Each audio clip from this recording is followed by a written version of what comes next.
All right, welcome back. So, last time we saw our young hero, Sebastian, take down the mind-controlling villain Kilgrave. But, as you know, defeating a monster like that, well, that's never really the end of the story, is it?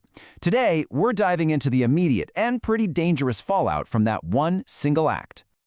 So, on the surface, everything looks great. Kilgrave is gone. His main victim, the superpowered Jessica Jones, is finally free from his control. It sounds like a happy ending, a real win, but it's not that simple. You see, when a man like Kilgrave dies, his story doesn't just stop. Nope, it splinters. It breaks apart and creates all these brand new dangers for every single person he left in his wake. And the very first people to show up on that rooftop crime scene, none other than the global intelligence agency S.H.I.E.L.D, and they're led by the very methodical Agent Coulson. Now, S.H.I.E.L.D's whole deal is handling things that are, let's say, above the average pay grade. Their job here is to get this whole mess contained. And Coulson? He's got some very, very specific questions for the one and only witness, Jessica Jones. So yeah, this looks like a standard murder investigation. But let's be real, Coulson is playing a much bigger game here. He's not just trying to find a killer, he's trying to identify a brand new, unknown powered individual, someone who could actually resist Kilgrave's mind control. Now that's either a huge asset or an absolutely massive threat. But here's the problem for Coulson. The one person who has all the answers he needs, Jessica Jones, well, she has a very, very good reason to keep her mouth shut. And this is where it all gets complicated.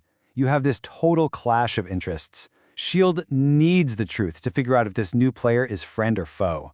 But Jessica, she feels like she owes her entire life to the person who saved her from months of pure torture. And she knows he wants to stay in the shadows. So what does she do? She gives them the absolute perfect cover story. She says her memory is a total blur, that the killer was just some shape in a hood. And honestly, considering the kind of mental trauma she just went through, it's a lie they're probably going to buy hook, line, and sinker. And this right here, this is her why. Her internal thoughts tell us everything we need to know. Her silence isn't just about protecting a secret. For her, this is the only way she can say thank you to the person who literally gave her back her life. Now, while Coulson's official investigation is hitting a total dead end thanks to Jessica, there's a much more sinister plot succeeding right under his nose. So, the official procedure is pretty clear.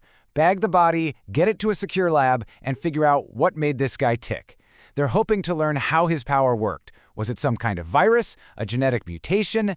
Any little bit of info could be a game changer. But here is the massive twist. We know that Hydra has already infiltrated S.H.I.E.L.D. at this point. And right there, among the cleanup crew, two of their operatives exchange a little look. They've got their own mission, and it has nothing to do with S.H.I.E.L.D.'s goals. And what happens next is just a masterclass in spycraft, happening in plain sight.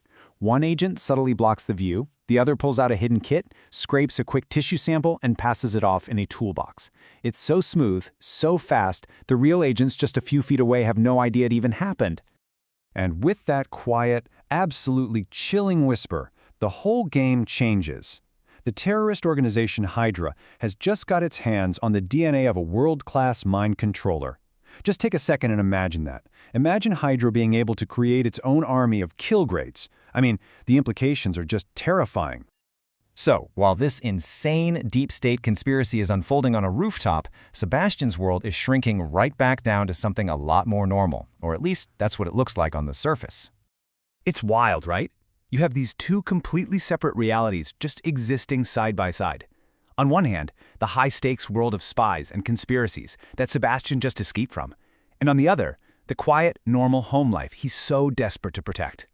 And one world has absolutely no clue the other even exists. For Sebastian's mom, Alicia, this whole traumatic nightmare actually comes with a really bizarre silver lining. She gets a full week of paid vacation. So after being mind-controlled by a supervillain, she's actually in a surprisingly good mood. But even though she's feeling cheerful, a mother's intuition is a powerful thing. She can just sense that something is a little off with her son. She ultimately just writes it off as, typical teenage secrecy, never for a second suspecting the true scale of what he's actually hiding. And just when they start to settle back into some kind of normal routine, the outside world comes knocking again.